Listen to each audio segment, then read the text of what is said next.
Hola, muy buenos días. Sean todos bienvenidos a este tercer encuentro entre códigos del año que hemos denominado Latinoamérica frente a los procesos, frente al proceso constituyente y los desafíos del caso chileno. Se trata de un tema distinto al que hemos abordado tradicionalmente en este espacio, pero dada la relevancia que tiene no solo para el país, sino también para la comunidad legal, creemos que es importante importante tratarlo dentro de esta serie de sesiones y no podemos dejarlo de lado. Y es que Chile lidera hoy un proceso histórico y único que se expresa en una convención constitucional, un órgano donde están representadas las distintas identidades culturales, sociales, políticas, además de ser paritario y también donde están representados nuestros pueblos originarios. Además tiene una misión única, que es elaborar una nueva constitución en democracia. Justamente para ver cómo vamos en este proceso, es que tenemos dos invitados acá que participan de la Constitución, que son constitucionales, es Mauricio Daza, Tiara Aguilera, muchas gracias por estar presentes, y también tenemos invitada a Elisa Walker, con que también posteriormente conversaremos y comentaremos todos los desafíos que plantea este proceso constitucional. Eh, Anteriormente teníamos previsto dividirlo en dos, pero dado que nuestros convencionales hoy día pueden darse el espacio de conversar un poquito más largo con nosotros, vamos a partir directamente con las presentaciones de cada uno de ellos.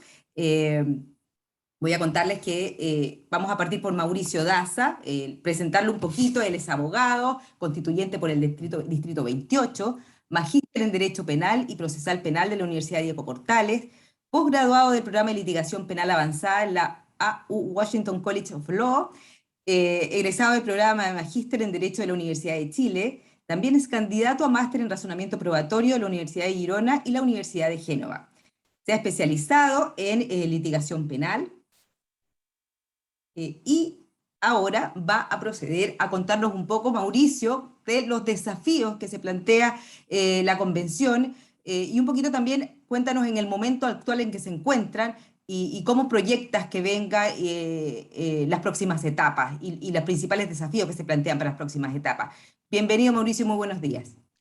Gracias, Paula, gracias a todas y todos quienes nos acompañan esta mañana. Bueno, la verdad es que es un desafío importante. Tal como tú lo has dicho, estamos frente a un evento inédito en la historia institucional chilena. Por primera vez contamos con un órgano que ha sido elegido en las urnas para los efectos de establecer una nueva Carta Fundamental. Y por lo tanto, estamos ante una situación inédita que también se ve reflejada a partir de la integración de este órgano. Acá se definieron reglas especiales que no han sido aplicadas para lo que es la elección de los integrantes de otros órganos que generan normas, específicamente la Cámara de Diputados y el Senado, ¿no? Acá se estableció un órgano paritario, además se incorporó escaños reservados, pero también un elemento muy importante, se permitió a los independientes el poder competir con una mayor igualdad de condiciones respecto a los partidos políticos, al permitirles a los independientes conformar listas, ¿no? Para competir con las listas de los partidos, que era una de las barreras en la práctica más difíciles para que los independientes pudiesen ingresar a órganos de representación de esta naturaleza. Y por lo tanto, bueno, nos encontramos frente a una realidad donde una gran parte de los convencionales somos independientes, fuimos electos fuera de lo que es la lógica de la lista de los partidos, y eso establece, yo diría, que un escenario que no se preveyó, yo creo, en la mente de quienes en algún momento establecieron las reglas para el proceso constituyente, ¿no? Una vez que se firma el acuerdo por la paz y la nueva constitución, se define una modificación a la actual Carta Fundamental, se incorpora un capítulo completo, el capítulo 15, para poder permitir que este proceso constituyente contara, ¿no?, con un conjunto de normas que lo definieran, establecieran y reglaran. Y bueno, nos encontramos ahora ante este desafío. Y también hay un desafío que yo diría que es político, que es muy relevante, porque por esta vía finalmente accedieron a la convención un conjunto de sectores de nuestra sociedad los cuales no habían tenido acceso a espacios institucionales de poder. Y eso genera también una dinámica bien singular, donde los representantes de esos sectores de nuestra comunidad, bueno, obviamente al participar, ¿no? En un comienzo generan, ¿no?, discursos que son bastante ideológicos, suenan bastante disruptivos para lo que ha sido el debate habitual, que ha estado muy contenido en un grupo definido de fuerzas políticas, y que había dado un poco la espalda, ¿no?, a esta otra realidad. Entonces eso muchas veces genera algo de, yo diría, susto, miedo, yo diría que impresión, ¿no?, en algunos sectores de nuestra sociedad. Pero yo diría que esto no es algo malo, ¿no? Yo creo que es bueno incorporar a todos estos sectores a formas de participación y de liberación institucionales, ¿no? Yo creo que se le hace muy bien a nuestra democracia, y lo que ha ocurrido es que después de estas primeras semanas que fueron, yo diría que un poco caóticas por un conjunto de otros elementos también, ¿no? Tuvimos algunas dificultades materiales para funcionar, estamos frente también a un proceso que parte de cero, ¿no? Las reglas establecidas en la ley 21.200, que es la que definió precisamente las disposiciones básicas de este proceso constituyente, no lo regulan de una manera, yo diría que muy acabada, ¿no? Y por lo tanto gran parte de la normativa la tenemos que generar nosotros mismos. Y esto es habitual en los procesos constituyentes comparados, que precisamente funcionan a partir de órganos que han sido integrados por personas electas, ¿no? O sea, se parte de cero y lo primero es definir un reglamento. Y el reglamento es el que establece precisamente la forma como vamos a debatir y decidir las disposiciones que van a ingresar a este proyecto de constitución que le vamos a proponer al país. Y en ese ámbito yo diría que el reglamento involucra un ejercicio donde se juega la credibilidad de la convención frente a la ciudadanía, ¿no? Y por lo tanto yo creo que acá lo que tenemos que mostrar es la capacidad que estos distintos grupos que son tan diversos podemos finalmente ponernos de acuerdo en reglas que sean consistentes, ¿no?, y que puedan efectivamente regular de manera seria este proceso. Hay que recordar que en los procesos comparados, el tema reglamentario en algunos casos ha sido bastante, yo diría, álgido, ¿no?, y ha tomado mucho tiempo. El caso que más se cita es el boliviano, donde estuvieron 7 meses debatiendo el reglamento, y ahí uno de los asuntos más importantes que demoró en la discusión, fíjense, fue el quórum de votación para las normas que se iban a incluir en la nueva Constitución. Ahora, hay otros procesos en los cuales, claro, el tiempo para definir el reglamento era mucho más acotado. Por ejemplo, en Colombia eran 10 días desde su instalación, ¿no? Y esto tenía algún sentido porque el proceso colombiano, yo diría que es muy distinto al chileno, porque ahí había un pacto entre partidos políticos que de alguna manera tenían una representación mayoritaria en la Asamblea Constitucional, pero acá no se da ese caso, ¿no? Los partidos tradicionales no tienen ese poder, ¿no? Y por lo tanto acá se ha generado una discusión que no viene prearmada, para decirlo de alguna forma. O sea, acá el debate es precisamente lo que se ve, lo que es bueno también en muchos sentidos, pero genera desafíos. Nosotros no tenemos un plazo, ¿no? A diferencia de lo que ocurrió con Colombia, los 10 días de su instalación, el caso ecuatoriano daba 7 días para aprobar el reglamento, pero también ahí el reglamento venía desde la mesa, más que un proceso deliberativo en que participaran todos los convencionales. Acá no tenemos plazo. Así que ese también es un desafío. Sin embargo, yo creo que hemos demostrado que más allá de los problemas, estamos generando soluciones y que los estamos implementando y que eso no afecta el trabajo sustantivo de la convención. Y por lo tanto vamos a tener, yo creo que el próximo viernes ya, votado todos los reglamentos de la convención y vamos a completar en un plazo aproximado de 2 meses y medio, 3 meses, ya normas reglamentarias. Y no son pocas, ¿eh? Estamos hablando de, yo diría que sobre 300 también disposiciones que regulan todas las materias que se consideraron relevantes para que este proceso pueda hacerse cargo también de otra cosa, ¿no?, que se vincula con la crisis social que generó las condiciones para que se definiera este proceso constituyente. Nunca hay que olvidar que este proceso constituyente es una respuesta institucional a una crisis política importante, ¿no? Y tenemos que hacernos cargo de esa crisis, y aquello solamente lo podemos lograr si es que le damos credibilidad al proceso. Y una de las formas es a través de la participación, ¿no? Y la participación tiene que estar reflejada en el reglamento. Y lo estamos haciendo. Hemos generado espacios de participación a partir de, por ejemplo, la iniciativa popular de norma constitucional. Estamos estableciendo un mecanismo para que la ciudadanía que se organice, juntando un número de firmas, ingrese a la convención propuestas de normas que vayan a ingresar a este proyecto de reforma de nueva constitución. Y esto nosotros lo tenemos que deliberar y votar como si fuera una propuesta que viene de alguna comisión o que viene de algún constituyente. Además tenemos la posibilidad y el deber, ¿no?, de descentralizar la actuación de la convención. Y para esto hemos definido que las comisiones temáticas van a poder sesionar en cualquier lugar del territorio del país, y la idea es que si tenemos, yo represento la región de Magallanes, así que la aspiración es que aquella comisión que tenga que analizar un estatuto constitucional antártico, por ejemplo, que está incluido en constituciones como la de Perú, incluso la de Ecuador, ¿no? Señala la Antártida como un elemento relevante, sin que siquiera Ecuador sea parte del Tratado Antártico. Imagínense, nosotros no tenemos esa mención en nuestra actual constitución. Bueno, la aspiración es que, por ejemplo, esa comisión pueda también sesionar a lo menos una vez en la Antártida. Ese es un tema simbólico. Hay gente que dice, pero ¿para qué lo hacen así? ¿Por qué no se ponen reuniones por Zoom, ¿no? Y se acaba.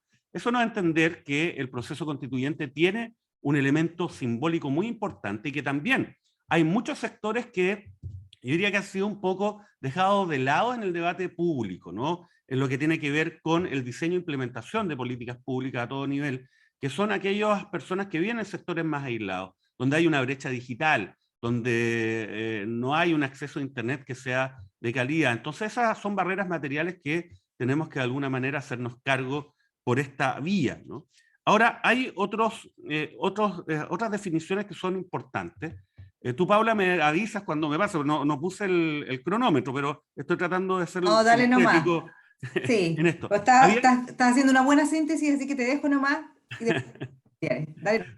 Muchas gracias. Bueno, habían algunos otros elementos que eran más bien, que eran relevantes, ¿no? Respecto de cuál era el flujo que íbamos a dar para lo que son las propuestas de normas constitucionales. Entonces habían varias propuestas que señalaban que teníamos que establecer mecanismos denominados circulares, ¿no? ¿En qué consiste esto? En que básicamente la propuesta de norma que puede provenir de una comisión podía ir al pleno de la convención, pero si era rechazada con algún tipo de observación volvía a la comisión, y así sucesivamente hasta llegar a un determinado consenso, ¿no? Y habían varios modelos que se nos señalaban como pertinentes en ese efecto.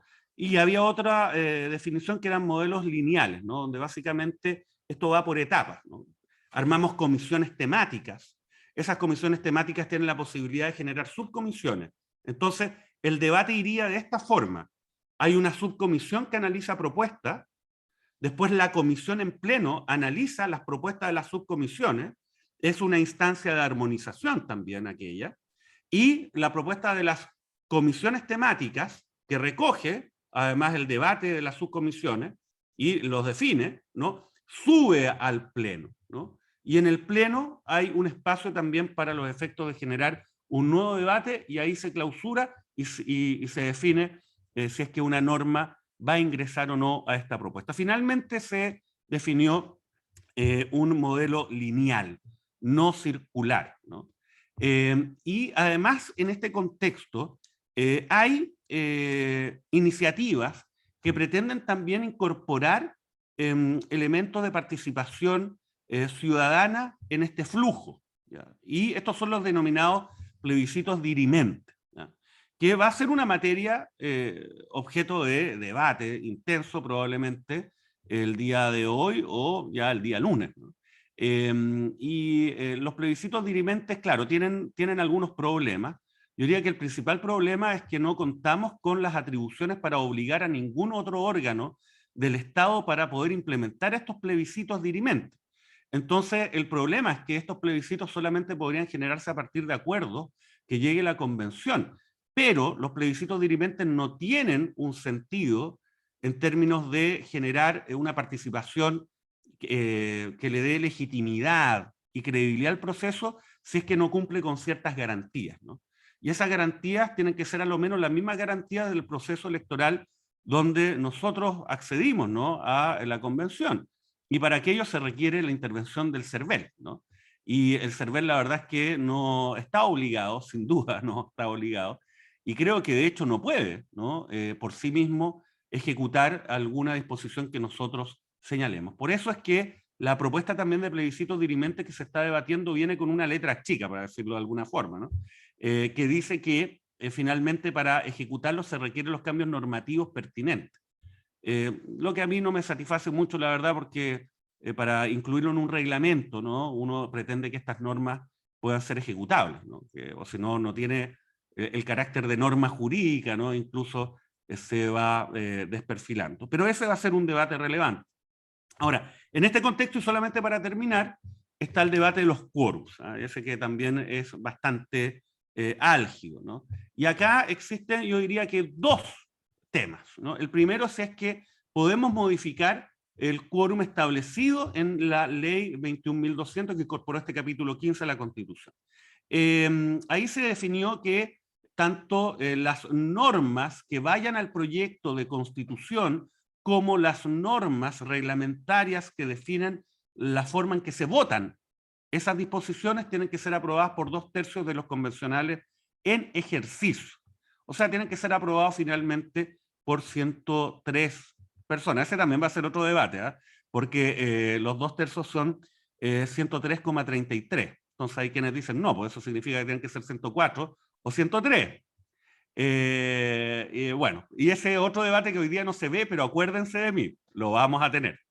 Bueno, dicho eso, el tema es si podemos o no cambiar esa norma. Hay quienes señalan que no la podemos cambiar porque son parte de las disposiciones previas al proceso constituyente y que estamos vinculados a las mismas, ¿no? Además seríamos un poder constituyente derivado, ¿no?, que finalmente involucra que estamos sometidos al poder constituido. Y hay otros quienes decimos de que eso no es así, que finalmente nosotros tenemos la posibilidad de cambiar esas normas, reconocemos la existencia de esas normas. Sin duda existen y están vigentes mientras tengan ese valor, pero sí podemos cambiar esas disposiciones porque la legitimidad de lo que hagamos no está en las normas previas, sino que va a estar en el plebiscito de salida. En el plebiscito de salida la ciudadanía va a tener que pronunciarse finalmente no solo sobre el proyecto de constitución que le vamos a presentar, sino también van a tener que pronunciarse acerca de la forma como lo hemos hecho, ¿no? O sea, si hay un reproche acerca de cómo lo hemos hecho, van a rechazar el proyecto. El proyecto es parte de un proceso, no llega de la nada. Pero sobre esto también, y además ayer establecimos en una votación mayoritaria que causó escozor y va a causar polémica sin duda, es que somos un poder constituyente originario. La gente dice, pero ¿cómo son un poder constituyente originario si fueron establecidos por una ley anterior? Sí, no tiene que ver con la forma como se instaló, cómo se estableció la convención, esta noción, sino tiene que ver con las atribuciones que nosotros tenemos, más bien, ¿no? Pero bueno, independientemente de eso, yo creo que el quórum de 2/3 es un buen quórum y que es una buena regla, ¿no? Yo estoy de acuerdo con la regla de los 2/3, no porque esté escrita en mármol, ¿no? Porque estemos obligados a ella, sino yo creo que es una regla razonable, porque no existe ningún grupo al interior de la convención que pueda bloquear por sí mismo lo que son las iniciativas que muchas de las personas esperan que nosotros apliquemos, ¿no?, en esta nueva constitución. Exige además un nivel mayor de acuerdo, lo que le va a dar estabilidad a la norma constitucional. Si ese es el tema, ¿no? Nosotros necesitamos normas que estén en una carta fundamental, que expresen este acuerdo amplio, ¿no? Y todo aquello que no ingrese ahí tendrá que ser materia de discusión por parte del próximo Congreso. Hay mucha gente que piensa que el proceso constituyente se acaba, ¿no?, con la Convención Constitucional y la aprobación eventual del proyecto de Constitución, pero no es así.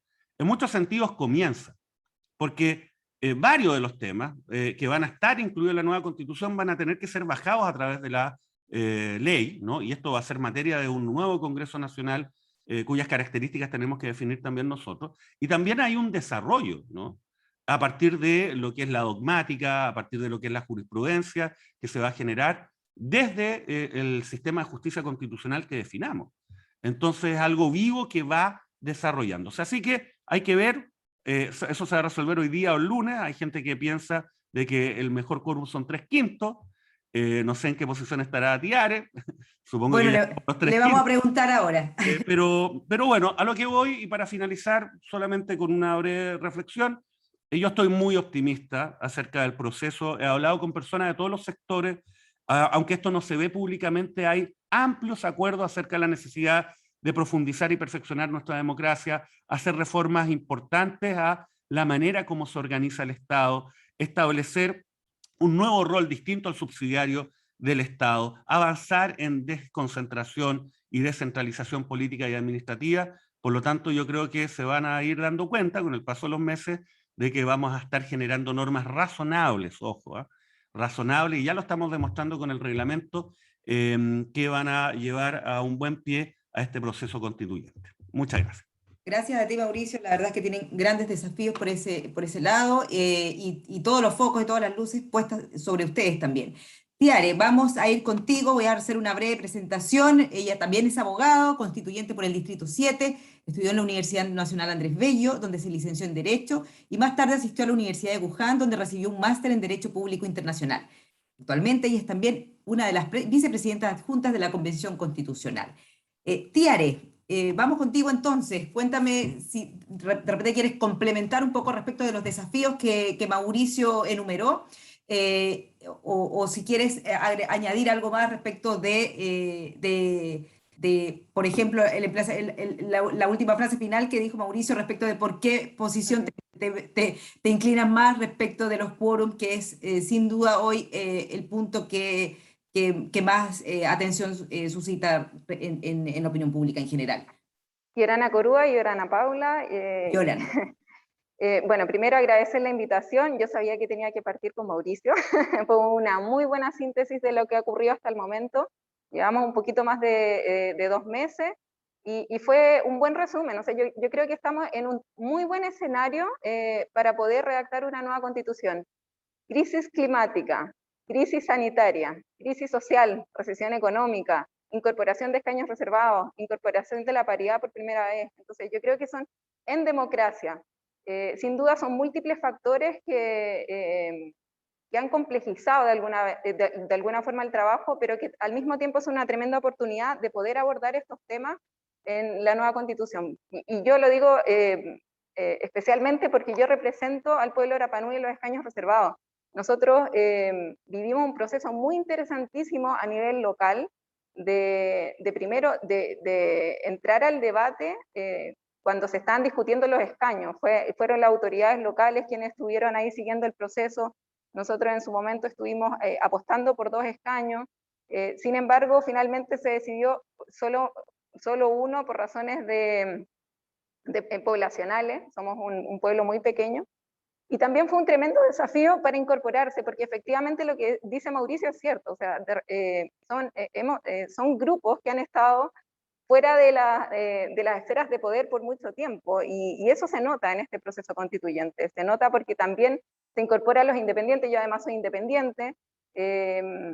Partimos con 7 fuerzas o bloques o colectivos políticos cuando se instala la convención, y ahora ya somos 12, nos hemos reagrupado internamente porque hay muchos grupos que se incorporan por primera vez. Nosotros dentro de los escaños hemos tratado en todo momento de trabajar en conjunto. Es súper complejo, somos 10 pueblos distintos, y es donde nos toca, nos tocó conocernos además. O sea, aquí está el pueblo mapuche, el pueblo aymara, el pueblo quechua, el pueblo Rapanui, el pueblo chango, que también fue reconocido hace muy poco, en 2020, está el pueblo Yagán, el pueblo Cahuéscar y otros pueblos que se quedaron, que todavía no tienen reconocimiento como el pueblo Selknam, pero de alguna forma nosotros también nos tenemos que hacer, tenemos que llevar esas voces. Está el pueblo, los afrodescendientes también, que están reconocidos en el convenio 169 y que sin embargo no cuentan con escaños. Entonces bastante complejo en términos como de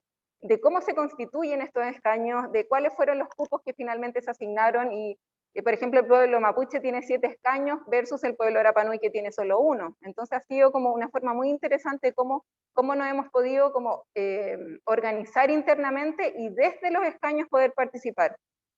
Yo agregaría también 3 conceptos que se han instalado de alguna forma desde el inicio, que ha sido la descentralización, como bien señaló también Mauricio, la plurinacionalidad, que también cuesta mucho entenderlo, porque efectivamente hay que hacerle un aterrizaje a nivel nacional, una plurinacionalidad a la chilena como se menciona, y porque es un concepto muy abstracto, entonces claro, uno tiene que fijarle los contornos y las especificidades también, porque cada pueblo es distinto.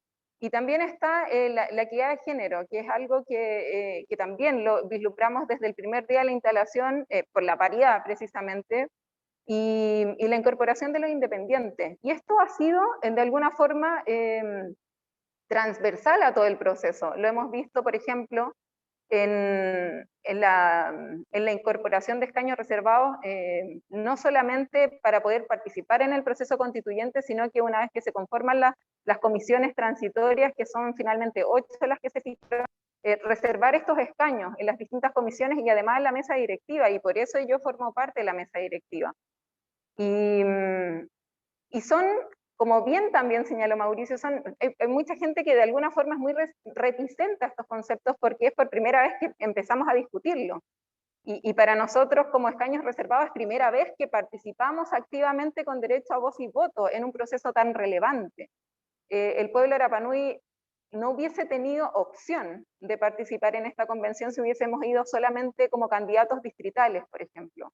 Es muy complejo, es muy difícil, o sea, la población de Rapanui, solamente de Rapanui somos 3.500 habitantes, y la población en su totalidad, contando Rapanui y no Rapanui, somos un poco más de 9.000 habitantes. Entonces, la posibilidad efectiva de haber podido contar con representación dentro de la convención, si no hubiese sido a través de los escaños, hubiese sido muy, muy compleja. Entonces yo, en ese sentido, el primer desafío es poder generar con mi pueblo y con los distintos pueblos confianza, porque ha sido un proceso de muchos años en los cuales no hemos participado activamente. Entonces mi primer desafío es poder mantener a la comunidad Rapanui legitimando este proceso, participando en este proceso. Y es muy complejo en tiempos de pandemia. Es muy complejo además porque se nos vienen procesos muy relevantes a nivel país que a mí me gustaría también relevar. Se vienen elecciones parlamentarias, se vienen elecciones presidenciales, y además tenemos un tiempo muy acotado para la redacción de la Constitución. Tenemos 9 meses con posibilidad de ampliarlo a 3 meses más. El reglamento nos tomó 2 meses y un poquito más, entonces después el tiempo que destinaremos de lo que queda es para las discusiones de fondo. Y son tantas materias que por lo que se está vislumbrando cómo van a quedar conformadas las comisiones definitivas. Vamos a tener que abordar temas cruciales a nivel país, quizás cambios paradigmáticos que tienen que ver, por ejemplo, con medio ambiente, con derecho al agua, por ejemplo, con la incorporación de los escaños en las múltiples esferas, no solamente en el proceso mismo de la convención, sino que quizás en el Poder Judicial, quizás en el Tribunal Constitucional si se mantiene, etcétera. Entonces yo creo que es muy interesante lo que está ocurriendo a nivel país, y es también lo que estamos viendo a nivel internacional, de cómo bueno, lo vimos hace poco con reconocimiento que se le hace a la presidenta Elisa Loncón por la revista Time. Eso es súper potente en términos como de simbolismo, de lo que significa tener una presidenta mapuche que lidera este proceso. Además, aquí hay un cambio paradigmático a nivel país que no deja de ser. Y también al mismo tiempo genera quizás mucha resistencia, pero es por por la posibilidad que tenemos de poder instalar estos temas y poder debatirlos y poder incorporarlos por primera vez. Yo creo que la participación ciudadana y la participación que a mí por lo menos me compete, que es la participación indígena, es súper relevante también en estos procesos. Y particularmente con respecto a la participación, a la consulta indígena, que se conoce que es un derecho, que está reconocido además en nuestra legislación, tenemos tratados que así dan cuenta, está el convenio 169, ratificado por Chile en 1989, que es de 1989, pero finalmente Chile lo ratifica el 2009 recién. Entonces ahí tenemos una tremenda oportunidad de incorporar a los distintos pueblos y que estas consultas sean vinculantes. Yo también he sentido una reticencia también cuando uno habla de cómo hay que hacer consulta y que la consulta sea vinculante, y que para nosotros como pueblo de Rapa Nui es un proceso que hemos avanzado bastante. O sea, la primera consulta que se hizo en 2000 hasta la última que se hizo el 2020, todas las consultas han sido vinculantes y nos han permitido avanzar en múltiples materias, por ejemplo, en la creación de área marina costera protegida, en la dictación de una ley especial, una ley de residencia que pueda restringir de alguna forma el acceso a Rapa Nui, por las particularidades que tiene la isla, por la importancia de proteger el ecosistema, y múltiples variantes que han permitido de alguna forma resguardar nuestra cultura, resguardar el medio ambiente, y por lo tanto para mí la consulta es fundamental. Es un proceso que a mí además me vincula, porque es lo que el pueblo de Rapa Nui decide, y es lo que a mí me permite también poder incorporar en este nuevo documento. Y yo creo que ha sido muy complejo también a nivel interno y a nivel país de poder instalar estos temas, de poder explicarlos sin que generen también temor, temor que muchas veces es infundado. O sea, con respecto a la plurinacionalidad lo hemos visto, todas las publicaciones, toda la discusión que ha generado, muchas publicaciones que yo he podido seguir, que los antecedentes no son tales. O sea, la plurinacionalidad se entiende como la solicitud de independencia, por ejemplo, lo cual no es así. Y con respecto a la autonomía, exactamente lo mismo. O sea, y en ese caso, el pueblo de Rapa Nui ya cuenta hoy con autonomía. Nosotros tenemos autonomía administrativa, eso está contemplado en la actual Constitución. Y es algo que se desconoce, que no haya existido voluntad política para que se haya podido materializar, es otra cosa, pero la Constitución actual sí lo contempla.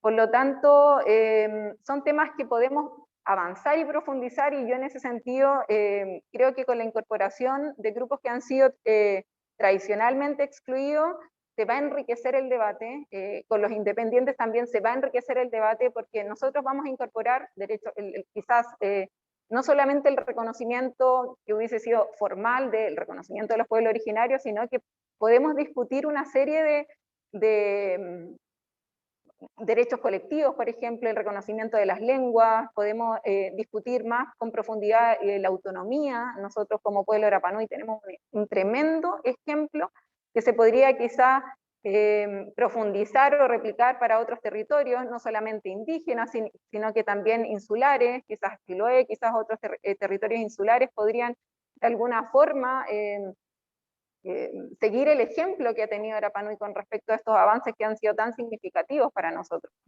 Tiare, disculpa, ¿Sí? pero te voy a tener que interrumpir, ¿Sí? ir cerrando porque tenemos que continuar la conversación. Nos parece muy interesante, sobre todo porque nos acercas a una visión muy distinta a la que tradicionalmente en el mundo político uno podría haber escuchado.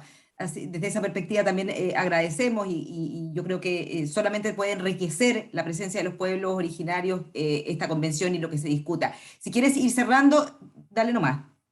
Sí, y bueno, y con respecto a la última pregunta que me hicieron, que yo creo que también hay que Por responderla. eso.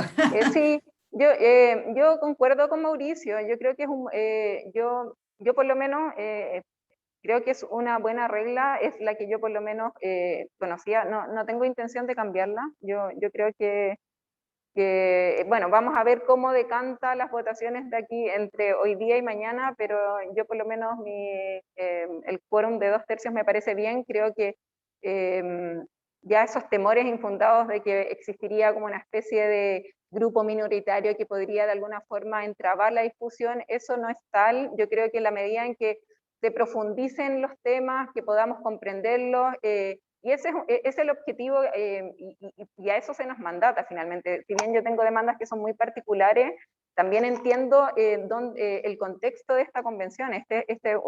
Una constitución que nosotros estamos trabajando para todo el país. Por lo tanto, hay que generar esos consensos y hay que profundizar tantos temas que son muy relevantes. Así que yo creo que el quórum de 2/3 es un buen quórum. Muchas gracias, Tiare. Bueno, vamos a continuar con Elisa Walker. Ella es abogada y consejera del Colegio de Abogados. Con Elisa nos ha acompañado anteriormente en otros encuentros, prácticamente de la casa. Muy bienvenida, Elisa. Ella es abogada de la Universidad de Chile, máster en Filosofía Política, máster en Derecho de la Universidad de Edimburgo, socia de Sarmiento y Walker Asociados y codirectora del Diplomado sobre Diversidad e Inclusión de la Universidad Adolfo Ibáñez. ¿Qué te parece, Elisa? Un poco lo que hemos escuchado y a mí me gustaría ver un poquito desde el punto de vista más del mundo legal, ¿ah? De cómo tú ves que se está generando esta discusión, la conformación del reglamento. Hoy día justamente leía que algunos incluso, algunas de las materias podrían llevarlos a la Corte Suprema, o sea, más encima estamos hablando de eventualmente posible judicialización de algunas materias. Yo no sé cómo eso tú lo aterrizas o lo podrías aterrizar, todos estos desafíos y todos estos planteamientos que se han visto y particularmente en la discusión del reglamento mismo y las materias que están causando más diferencia desde el punto de vista jurídico, ¿ya? Me gustaría escuchar un poquito qué es lo que piensas. Muchas gracias, Paula, primero por la invitación, agradecer a Entre Códigos y a la Universidad Adolfo Ibáñez por este espacio, y un gusto, Tiare y Mauricio, conversar con ustedes. Yo voy a ser breve, Paula, porque la verdad que encuentro que es mucho más interesante escucharlos a los constituyentes que están participando en este proceso, y en especial por la importante labor que están desarrollando. Y escuchar atentamente la exposición de Mauricio y de Tiare el devenir de la convención, ¿verdad? De cómo construyen las confianzas. Tiare hablaba de las confianzas, Mauricio hablaba de optimismo, también de esta falta de estructura que es propia de esta conformación de una convención que es original, en el sentido de que no se ha desarrollado antes en nuestro país y que, como bien decía Mauricio, son nuevas fuerzas, nuevas presencias, también lo decía con claridad Tiare, que influyen en la forma que se desarrollan. Pero yo quiero irme un poco para atrás. Yo sé que me preguntaste, Paula, por el problema jurídico, pero yo creo que hay mucha tensión y atención sobre la labor que está cumpliendo la convención. Y yo creo que la labor que cumple esta convención no puede mirarse solo con la foto del presente, sino que necesariamente tiene que conectarse con la historia que la antecede, porque solo así vamos a entender las complejidades del proceso y también la importancia del devenir de la labor de la convención. Y quiero retratar esta mirada del pasado en 4 actos, como si esta fuera una obra de teatro que se construye en 4 actos. Y el primer acto son 4 paredes. Y yo creo que eso es siempre importante traerlo a colación. La Constitución que nos rige en la actualidad, a diferencia de la labor que están haciendo Mauricio y Tiare en esta convención, es una Constitución que se creó originalmente entre 4 paredes. Nosotros vemos tensión, vemos disputas, vemos a veces posiciones también bastante polarizadas.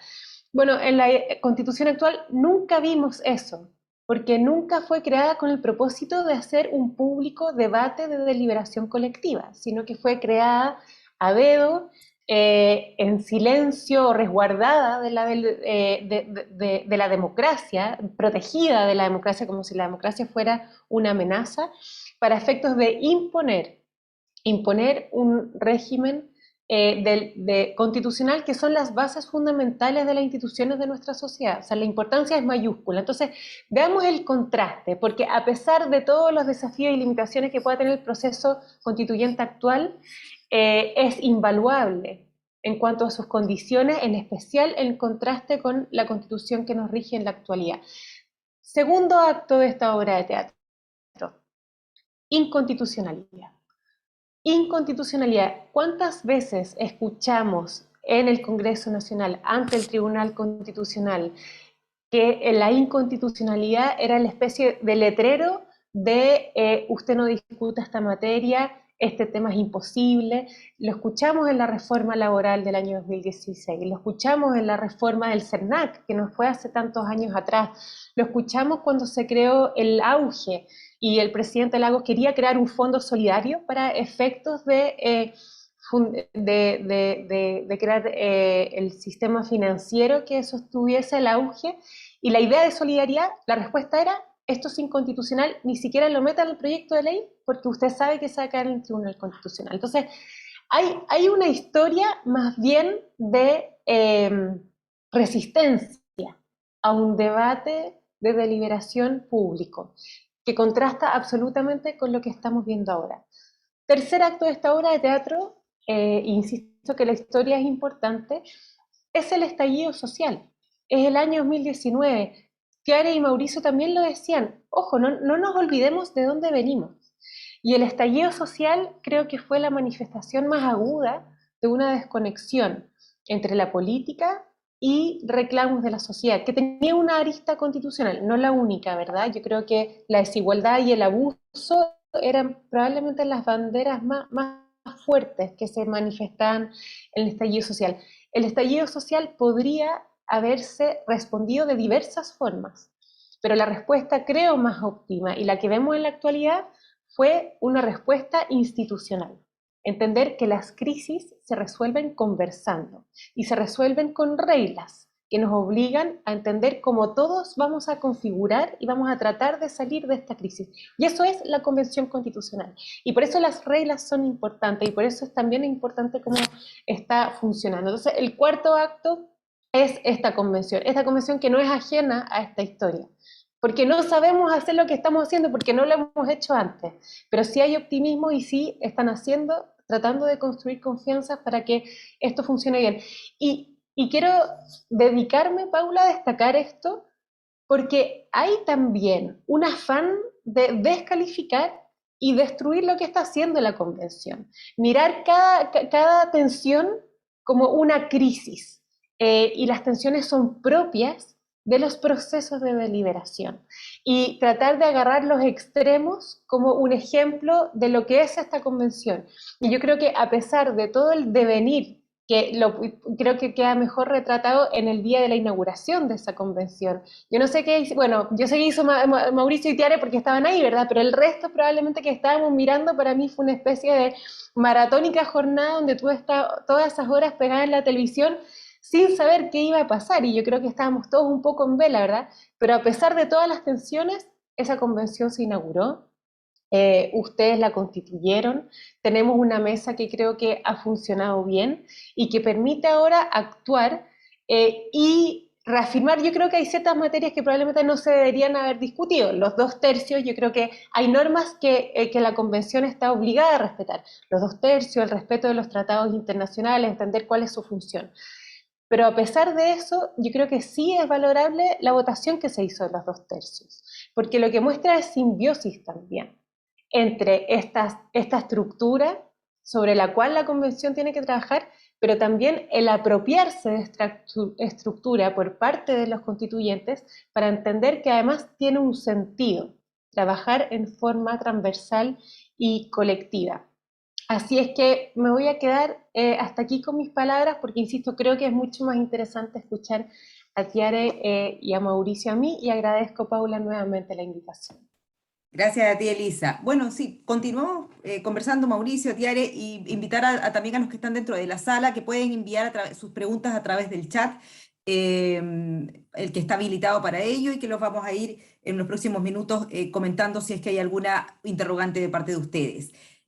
Mauricio, básicamente saber un poquito, yo creo que hay mucha preocupación, mucha tensión, lo decía Elisa, respecto de esta especie de saltarse ciertas reglas constitucionales, o las reglas que hoy día están o en la cual se enmarca también este proceso. En ese sentido, yo no sé cómo ustedes ven cuáles son los riesgos de que, por ejemplo, no sé,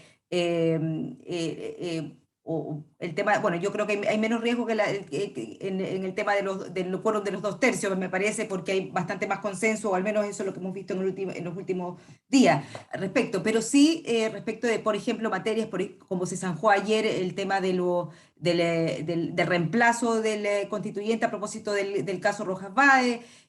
También entiendo que hay otras materias, digamos, que también estarían como un poquito en el borde y que se escapan, digamos, a los límites que hoy día están impuestos, digamos, respecto de cómo se gestó o cómo debería discutirse este marco, el marco, digamos, en nuestra nueva constitución.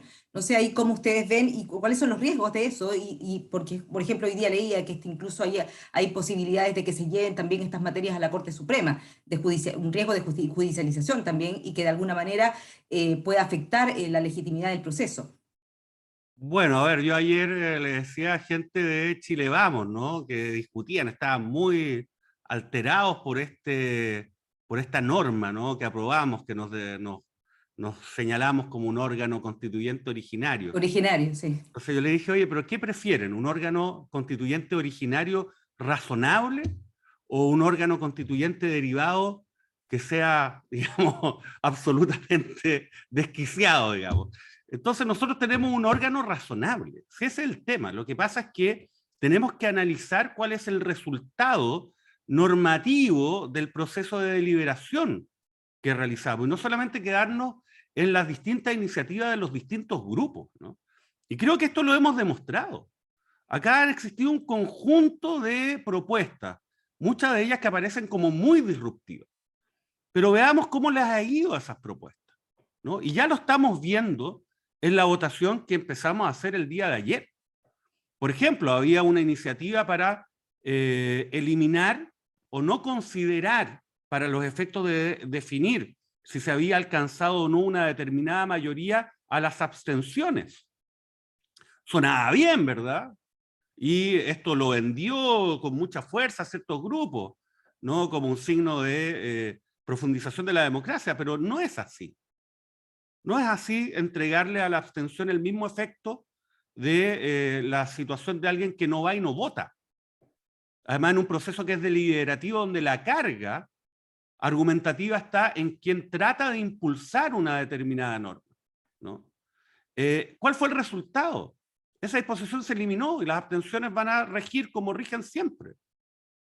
El otro tema, el abrir el secreto bancario en términos genéricos para todos los convencionales sin ningún indicio de irregularidad o alguna ilicitud. De nuevo, sonaba bien, ¿no? Se vendió por todos lados. Resultado, fue rechazado porque no es razonable. ¿Me entiendes? Entonces, a lo que voy, yo creo que la convención está demostrando que finalmente en la articulación de las mayorías se está generando normas que son plausibles, son razonables para poder llevar a cabo este proceso. Ahora, más allá de las reglas de la ley 21.200, finalmente, a ver, el tema de la ley 21.200 tiene que ver con el quórum, si ese es el miedo que existe. Existe el miedo que alterando los quórums, muchas iniciativas de ciertos grupos que plantean, ¿no? Cosas que para algunos sectores pueden ser consideradas como radicalizadas, puedan pasar, ¿no? Y por eso entonces el quórum sería como una barrera, ¿no? Para que ese tipo de iniciativas no prosperaran. Bueno, lo valioso de esto es que nosotros estamos llegando a la conclusión que el quórum de 2/3 es un buen quórum, no por una cuestión formal, no por el mero hecho de que se encuentra establecido en la ley 21.200.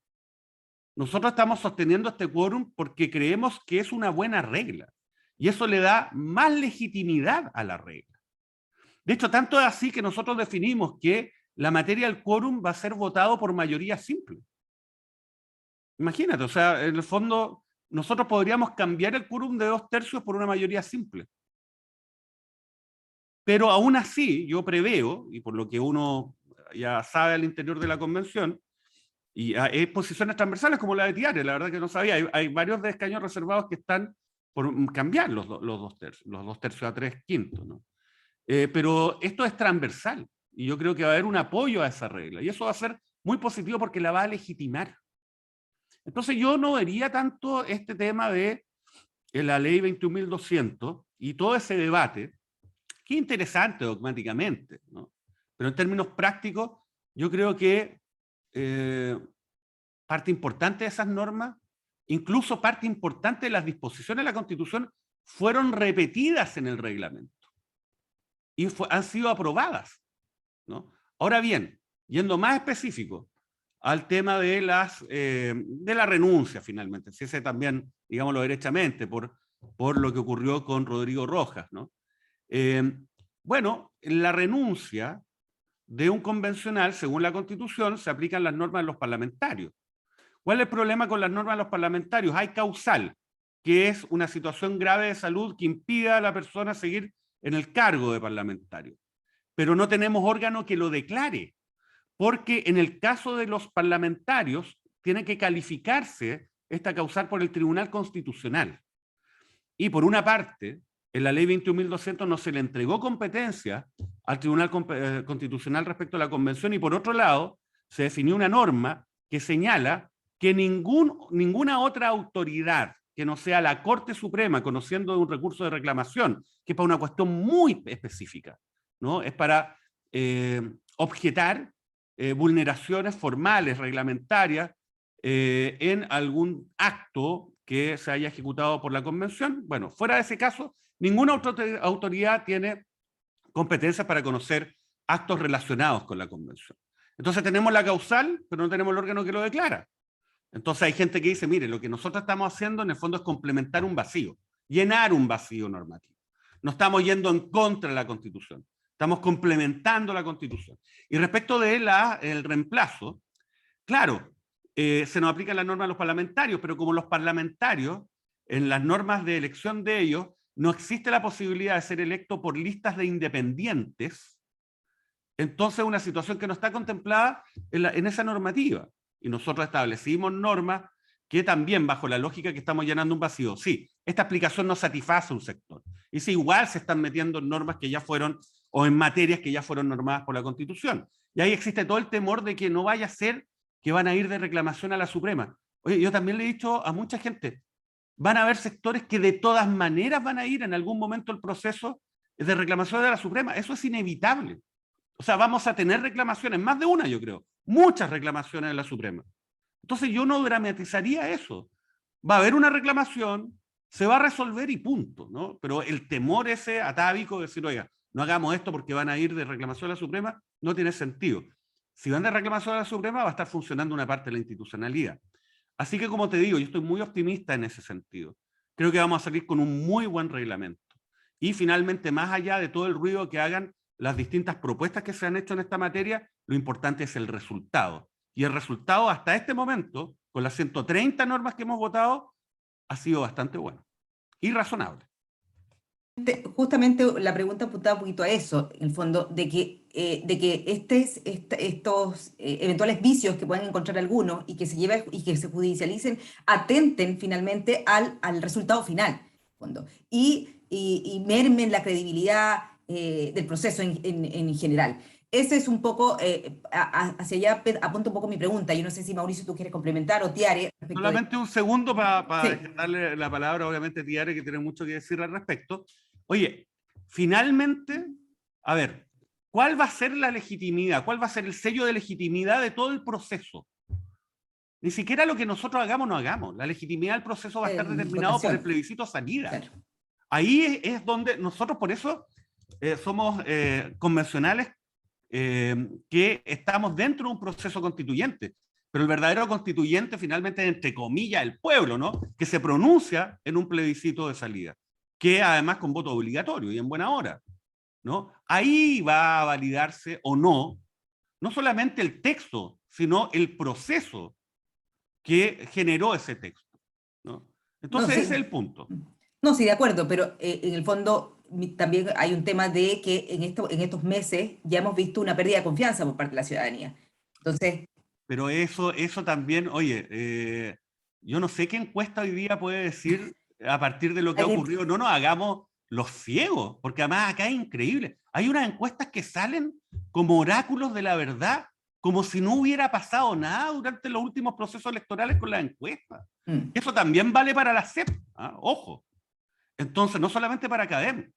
Entonces, a mí que venga esa encuesta a decirme, ¿sabes? Que tiene un tanto porcentaje, mira, acá no va a ser una encuesta la que define qué es lo que hacemos o no. Yo no veo las encuestas. A mí no me interesa el proceso, por ejemplo, electoral, ni presidencial, ni parlamentario. Nosotros tenemos una obligación, que es mirar el país no para los próximos 4 años, sino para los próximos 40 años, y nosotros tenemos que hacer la mejor propuesta que podamos, ¿no? A partir de nuestras convicciones, y será la ciudadanía la que lo defina en ese momento, en el plebiscito salida, y punto. Tiare. Sí, muchas cosas. Bueno, primero me pareció muy interesante como esta cronología que presentaban de que, claro, hay que mirar hacia atrás también. Y para mí me hace tanto sentido porque todo lo que significa mi participación como pueblo Arapanui, yo miro incluso mucho más atrás.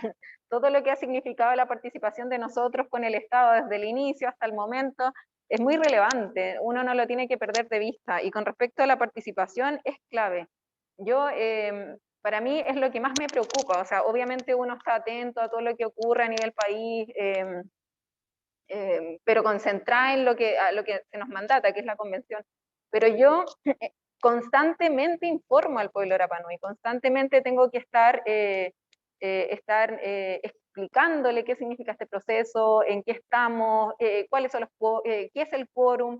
Yo hago por lo menos 2 o 3 reuniones con distintas autoridades, con distintas organizaciones, para que no pierdan el nexo de lo que se está discutiendo acá, y porque finalmente el proceso se legitima con lo que dicen, el plebiscito de salida. Si el pueblo de Arapanui no se siente partícipe de esto, yo no voy a tener apoyo, y eso sin duda va a mermar de alguna forma el trabajo que estoy desarrollando hoy en día en la convención. Y eso es multinivel. Yo me imagino que cada constituyente, la necesidad también de hacer este despliegue territorial, de tener esta semana territorial, de poder comunicar lo que está ocurriendo en los distintos territorios. Hay más de 100 convencionales que son de distintas regiones, no de la región metropolitana, y se complejiza sin duda con esta crisis sanitaria que estamos enfrentando, pero es fundamental. A mí me tocó participar de la comisión de descentralización, que fue una de las comisiones provisorias. Hicimos trabajo territorial, nosotros recibimos las audiencias públicas, que fueron más de 200 que se presentaron en distintos territorios. Fuimos a Arica, fuimos a Ovalle, fuimos a la región de O'Higgins, fuimos a Ñuble, fuimos a Ancud, y eso es fundamental. Por eso es importante que esto se realiza, por eso es importante lo que se aprobó también ayer en el reglamento, de al menos una vez al mes sesionar en otras regiones, y que no sean capital de regiones, sino que poder llegar también a la ruralidad y a los distintos sectores. A mí me encantaría, por ejemplo, en algún momento poder también hacer alguna actividad no ampliada, se entiende, pero en Rapanui las condiciones no lo dan hoy en día, pero o en Juan Fernández, o en tantos lugares que hay que visibilizar. Yo creo que también es una de las riquezas de este proceso, de lo que de lo que estamos conociendo, de lo que estamos visibilizando, de también entender Chile en su complejidad país, en términos de ecosistémico, en términos culturales, y eso es lo que se está generando a través de este proceso. Yo estoy muy esperanzada, yo siento que este debate es necesario, era urgente, hace también, como sobre todo en la situación que estamos enfrentando, lo que señalaban de la Constitución actual, que se discutió por muchos años y en 4 paredes, versus abrir el debate, abrirlo en su esplendor. O sea, lo que discutíamos ayer, secreto bancario, no me parece, sí me parece, de cuestionarse las cosas, de cuestionarse, de poder, de incluso tener la posibilidad de extender los límites. O sea, los límites también se corren, los límites son algo que nosotros se imponen, pero también se pueden modificar, de perderle el miedo a cuestionarse las cosas. Yo creo que es algo que es muy urgente en nuestro país. A mí me llama particularmente la atención de lo que ha significado también la incorporación de los pueblos originarios en este proceso, porque hay mucho desconocimiento no solamente de cuántos somos, de quiénes somos, cuáles son nuestros idiomas, cuáles son nuestras banderas, que son los símbolos finalmente, los símbolos que para nosotros son tan importantes como para todo Chile, para cualquier ciudadano en realidad. Pero discutir qué es una constitución, discutir qué es un quórum, educación cívica en su riqueza. O sea, yo tengo al pueblo de Rapa Nui discutiendo de plurinacionalidad, de cabildo, es un proceso que estamos organizando entre todas las organizaciones tradicionales, el alcalde, el gobernador, estamos generando cabildo, estamos generando espacios de debate, y esto es lo que genera finalmente este proceso. Esto es lo que no se va a notar obviamente hoy, que la idea también es trabajar un documento que nos permita, ojalá, ser súper ambiciosos en los tiempos, 30, 40 años, y eso tiene mucho que ver, por ejemplo, cómo incorporamos la protección del medio ambiente, o sea, no para hoy, sino que pensándolo para 40 años, qué complejo, ¿no? Con este último informe del IPCC, porque además hay que ponerse muy creativo, y yo creo que es algo que a Chile le hacía falta, se nota esta necesidad de debatir, de incorporar a la ciudadanía la participación ciudadana, que es clave, no solamente para que se pronuncien con respecto a temas particulares, sino para que se informen de lo que está ocurriendo. Así que yo, nada, solo señalar que estoy muy esperanzada, que he aprendido mucho, y uno de repente se va centrando en temas que son muy específicos y que dicen relación, sobre todo para mí, que el pueblo de Rapa Nui dice relación con un territorio súper acotado. Yo además puedo traer al debate toda una riqueza cultural que no solamente es Rapa Nui. Yo pertenezco al pueblo polinésico, y eso es Hawái, eso es Nueva Zelanda, eso es Rarotonga, eso es Tahití, y son procesos que también van a enriquecer la discusión, o sea, en términos de protección el maritorio, en términos de protección de la lengua. Nosotros tenemos ejemplos en Nueva Zelanda que son muy exitosos, y son como nosotros nos desenvolvemos hasta el día de hoy. Hay mucha conexión con la Polinesia, están los tratados históricos, por ejemplo, que el pueblo de Rapa Nui no es el único que los tiene, el pueblo mapuche también, el pueblo quechua, y hay ejemplos en Nueva Zelanda de cómo esto se ha abordado en la práctica, este reconocimiento de los tratados históricos, en qué se ha traducido, en crear tribunales como el de Waitangi, por ejemplo, y toda la propiedad de la tierra y cómo se ha abordado la propiedad de la tierra en Nueva Zelanda. Son ejemplos que no son solamente los que nosotros estamos acostumbrados, que son los latinoamericanos, Ecuador, Bolivia, y que es parte de Chile también, este Chile tricontinental que tanto nos enorgullecemos. Eso es lo que significa finalmente. Significa que Rapa Nui también trae a Nueva Zelanda, y también trae el Pacífico, y trae todo lo que eso significa. Yo creo que es una tremenda oportunidad país, no puedo estar más contenta de lo que estamos viviendo. Los resultados no se van a ver inmediatamente, pero lo que está generando en términos de debate, en términos de información, en términos de aprendizaje multinivel, es sin duda muy enriquecedor, no solamente por estar adentro, sino que por lo que significa a nivel país. Y eso es lo que me gustaría como complementar. Eso sin duda, Tiare, la multiculturalidad sin duda va a enriquecer de todas maneras lo que va a ser nuestra nueva Carta Magna. Yo voy a... hay algunos comentarios que nos han ido llegando al chat que los voy a ir leyendo porque ya se nos acaba el tiempo, y de repente ustedes podrían comentarlos, ¿ya? Uno habla dice que por qué se habla de plurinacionalidad y si no es posible denominarle mejor pluriculturalidad, un poco enredado, pero es así, y pone como ejemplo el caso mexicano. Ese por un lado. Y después, a lo mejor, Tiare, tú te puedes referir un poquito más a eso, ya que es más tu tema. Después se pregunta, Miguel Scholz, pregunta si tenemos bien diagnosticados los problemas del país, porque los temas están centrados en materias de procesos, no hay aspectos sustantivos que debieran enfocarse en una nueva constitución.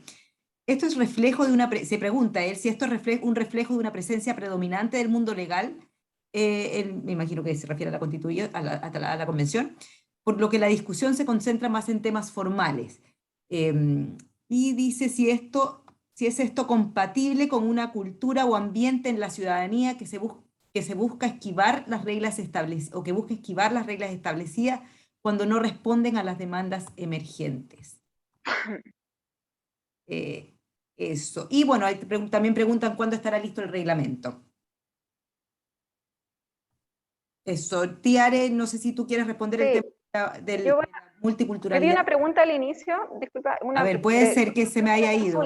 No, pero la recuerdo, como cuándo se hace la consulta o cuándo se piensa hacer. Sí. ¿Cuándo será el proceso de consulta? Ahí Sí. yo creo que hay que señalar que, bueno, lo más relevante es el proceso informativo, ¿ya? Y ese va a ser continuo, permanente, porque hay que entender lo que se está debatiendo. Y la consulta tiene que ser muy bien pensada, que no puede ser ni muy al inicio ni muy al final, para que nos dé el tiempo para poder contar con la sistematización de la misma.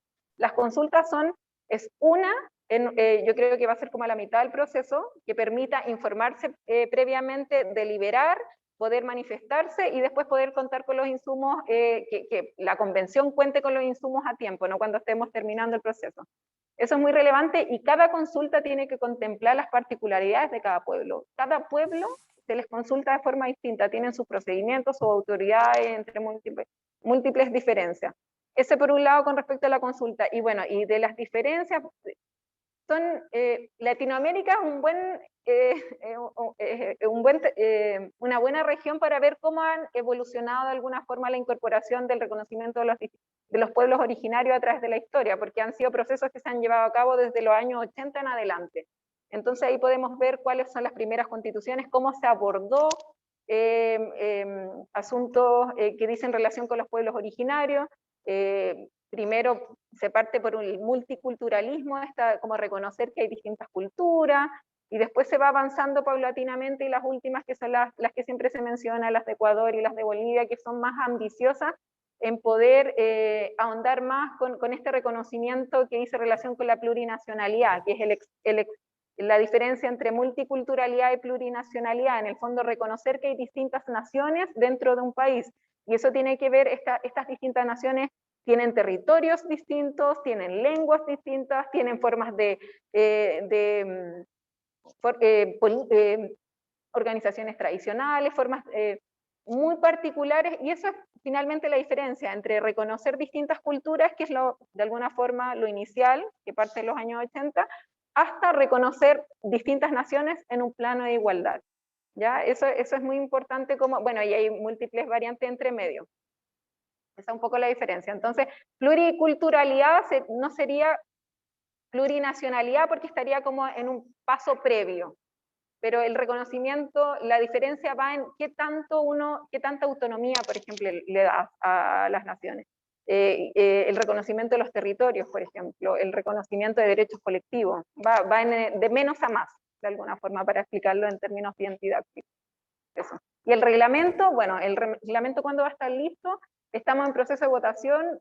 Yo creo que el lunes estaríamos por lo menos con el reglamento general aprobado, y después continuaríamos con el de ética, participación y consulta indígena, y después participación popular. Ese es el orden de cómo vamos a votar las distintas indicaciones, y después, bueno, vamos a tener que decidir cómo va a ser de alguna forma, esta armonización entre los distintos reglamentos, porque sin duda se van a generar inconsistencias. Quizás no, quizás sí, pero yo creo que sí, porque vamos a votar todos los reglamentos y después solucionar de alguna forma alguna incompatibilidad que se produzca entre uno y otro. Gracias, Tiare. Mauricio, tú ibas a complementar no sé si puedes responder el tema la pregunta es particular sobre la presencia predominante del mundo legal en la convención, y por eso que el foco tal vez se concentra más en los temas formales. ¿Qué opinas? Claro, eso es pensar de que nosotros nos preocupamos de puras cuestiones así, ¿no? Como accesorias, ¿no? Y no de lo sustantivo. No, mira, yo voy a explicar qué es lo que está pasando, porque hay mucha gente que se pierde un poco en esto. Y dicen, oiga, pero ustedes llevan 2 meses, 3 meses y no han escrito una línea en la Constitución y están hablando puras cuestiones de los procedimientos, qué sé yo. A ver, eso es absolutamente normal y tiene que ver con un esquema de trabajo. Y además tiene que ver con aquello sobre lo cual se trata la convención. Nosotros nos instalamos sin normas que sean completas, acabadas respecto de la forma como funcionamos. Nosotros partimos prácticamente de cero. Y el primer desafío es definir cómo vamos a funcionar. El cómo hace alguien algo, ¿no? Tiene mucho impacto en ese algo que uno hace. Y esto es real en la vida y esto es real también en el funcionamiento de órganos como la convención. Entonces ahí se define, por ejemplo, el tema de si vamos a funcionar debatiendo todos en forma sucesiva, o vamos a armar comisiones. Esas comisiones van a funcionar solo en Santiago, se van a trasladar a otra parte. ¿Va a haber o no participación ciudadana? ¿De qué forma se va a concretar esa participación? ¿Nosotros nos tenemos que inhabilitar en alguna materia o no nos vamos a inhabilitar? ¿Podemos hacer cualquier cosa o tenemos ciertas reglas de conducta? Esas cosas nosotros las tenemos que definir a partir de un reglamento, que es lo primero que uno hace, ¿no? ¿Cómo hacemos las cosas antes de hacerlas? Y por eso es que mucha gente dice, bueno, pero están hablando puras cuestiones formales. Claro, formal hasta por ahí nomás, ¿no? Porque en materia penal, además, es donde, que es lo que yo me dedico habitualmente, y sobre todo en el ámbito de la litigación y el proceso penal, siempre dice que la forma es la garantía. Así de importante es la forma. Incide de una manera muy relevante. Y por eso tan apasionadas discusiones acerca del reglamento, ¿no? Sí, claro. Y por lo tanto no es simplemente un conjunto de leguleyadas de abogados que están más preocupados de la forma que por el fondo, no. Esto es un proceso que involucra primero definir un reglamento, y por lo demás sí lo han hecho las demás convenciones o asambleas que han precisamente realizado esta labor, ¿no? De crear constituciones, normas constitucionales. Me gustaría hablar también un poquito sobre la plurinacionalidad, porque yo sé que a la gente que nos está escuchando puede generar un resquemor, ¿no? Decir, oiga, ¿sabe qué? ¿Cómo este tema de que hay muchas naciones dentro de un Estado, ¿no? O sea, acá tiene que haber una nación, un Estado, cualquier otra cosa huele a secesión, cualquier otra cosa huele a que acá Chile se va a dividir, ¿no? Y que finalmente vamos a, yo diría que a lo menos, dejar en una situación endeble a la República de Chile, república que nunca nadie ha pretendido eliminar. Ese es otro tema que hay que aclarar, ¿no? Bueno, eso no es así. Lo que pasa es que en situaciones como la chilena, la idea de un Estado, una nación, es más bien un proyecto político que una realidad. Porque existen muchas naciones preexistentes al Estado de Chile, ¿no? Y que estaban ubicadas y se desarrollaban dentro de su territorio. El desafío es cómo incorporamos adecuadamente todas esas naciones a este Estado unitario, a este Estado de Chile. Una vía es el proyecto colonial, ¿no? Que era reemplazar, crear una nación, ¿no? Crear una idea de nación para poder colocarla por sobre aquellas que preexistían al Estado, ¿no? Y de alguna manera imponer, ¿no? Esta idea, esta construcción de nación, para que finalmente se unifique, ¿no? El poder en un determinado territorio. Y de esa forma, en una primera aproximación, o se ignoraba o se reprimía, ¿no? A esas naciones. Más que incorporarle, esto sobre todo en Latinoamérica, sobre todo en los procesos de colonización que vivimos acá en Latinoamérica. Sin embargo, yo creo que la mejor idea, y esto lo ha demostrado distintos otros países, ¿no? Tiare hablaba de Nueva Zelanda, yo creo que es un gran ejemplo, ¿no? Lo que ocurre también con la población maorí y con la cultura, con la nación maorí. Yo creo que lo mejor, más que desconocerlos, es incorporarlos. Y esto es bien importante porque los instrumentos internacionales que definen, por ejemplo, los derechos colectivos de los pueblos originarios, de los pueblos indígenas, establecen que el reconocimiento de estos derechos, en caso alguno, pueden ser interpretados en el sentido de secesión, en el sentido de dividir, ¿no? O disolver los estados que los suscriben. Para nada, sino al contrario, es una forma de generar una institucionalidad que sea más sólida, más consistente, y donde estos pueblos originarios que han sido olvidados, han sido invisibilizados y muchas veces reprimidos por esta idea de Estado-nación, no sean incorporados. Es una nueva forma, ¿no? De poder definir precisamente esa unidad, a partir de reconocer esa diversidad. Y yo creo que vamos a salir bastante más, yo diría que fortalecidos, ¿no? Como país a partir de este ejercicio, que en caso alguno involucra dividir el país, al revés, es buscar nuevas fórmulas para hacerlo mucho más fuerte y sólido. Muchas gracias, Mauricio. Yo, mira, en virtud del tiempo, ya estamos por cerrar, solamente un par de preguntas. Uno, respecto de, justamente estamos viviendo una etapa de politización y polarización importante, se vienen elecciones y eso sin duda enciende mucho el ambiente. ¿Cómo evitar que eso filtre y permee en el debate diario y que las próximas etapas, donde ya van a discutirse temas sustanciales, no se contamine de esa discusión más bien pública y exterior, y que proteja un poco la convención? Yare, no sé si tú...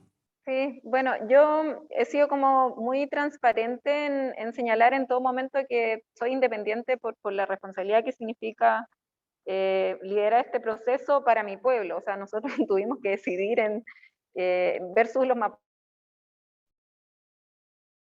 Yo no sé, pero no sé si yo no la escucho Sí, parece que quedó, yo voy parece que quedó, parece que la voy- conexión no estuvo muy Que buena tenían ahí. 7 Ahí escaños, está, ahí ¿quién está. venía? ahí estás, Y fue ahí una está. decisión muy Tiare, democrática. perdona, Perdón, desconectaste un sí, rato, así que, sí, perdón, es que estoy conectada al celular y me estaban llamando, pero yo creo que, ya. por lo menos para mí, es muy importante dos cosas. Mantener la conexión de lo que ocurre fuera, y esto en términos muy genéricos de lo que ocurre a nivel país, mantener esa conexión, no encerrarse, no caer en este como encapsulamiento, y sobre todo con mi comunidad, o sea que para mí es muy fundamental. Pero con lo que ocurre a nivel país, si bien hay que mantener esa conexión, hay que siempre, en todo momento mantener la imparcialidad, la independencia, de no mezclar procesos.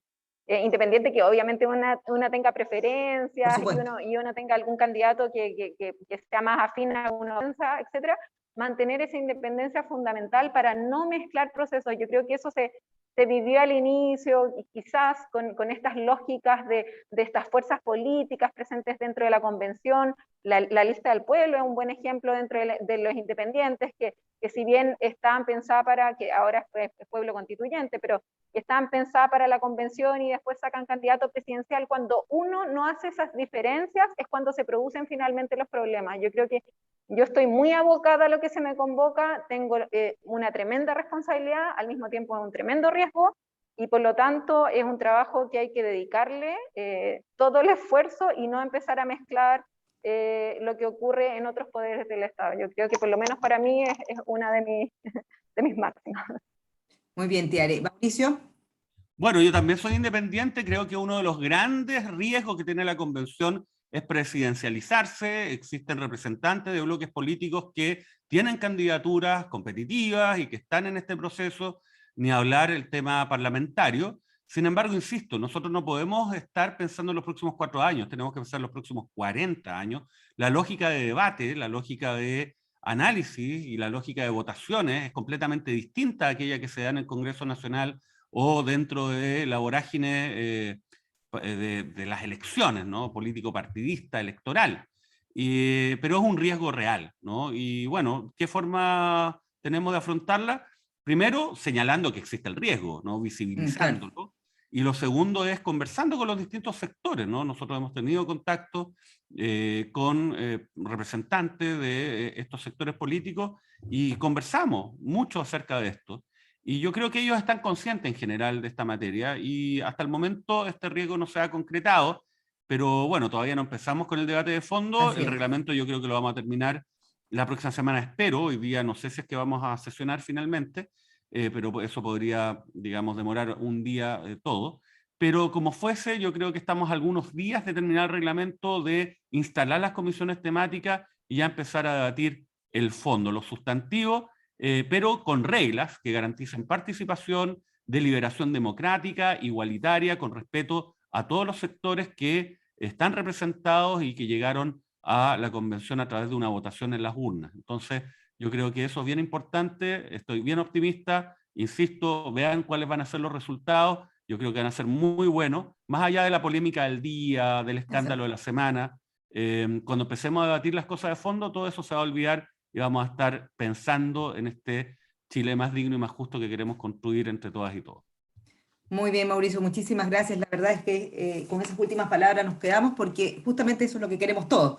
Vamos a tener un país mucho más justo y digno, como ustedes también lo mencionan. Solo algo, nos piden si hay alguna posibilidad de contactarse internamente con ustedes, tienen correos o algo donde o algún donde puedan mandarles preguntas directamente, si lo pueden mencionar. Tiare. Sí, taguilera@chileconvención.cl. El que me quiera hacer alguna pregunta, no tengo ningún problema en responder. Perfecto. ¿Y Mauricio? ¿Tu correo? mdaza@chileconvención.cl. La información también se encuentra en la página de chileconvención.cl, que los invito y las invito a que la puedan visitar. Y ahí tenemos documentos, contactos y Exacto. todo para que se puedan enterar también de primera fuente cómo va el proceso constituyente. Así es, una página muy completa además, con muchísima información y que está muy en línea y al día de todo lo que está sucediendo internamente en la Convención Constitucional. Yo les agradezco, Mauricio, montones a ustedes por estar presentes en esta reunión. Lamentablemente Elisa se tuvo que desconectar antes por compromisos previos y me excuso muchísimo porque no estuvo Antonio Navarro, que era nuestro invitado internacional, que justamente con el que íbamos a conversar un poco sobre la experiencia colombiana, pero tuvo un problema de última hora. Yo creo que en alguna posterior invitación lo sumaremos y desde luego todos muy invitados al próximo encuentro de Entre Códigos que estaremos comunicándoles a tiempo. Muchísimas gracias, Tiare, Mauricio, que tengan mucho éxito en esta tarea que tienen encargada. Gracias a todos. Muchas gracias. Gracias, chao, Adiós. que estén muy bien. Hasta Adiós, luego. chao. Gracias, hasta luego. Hasta luego.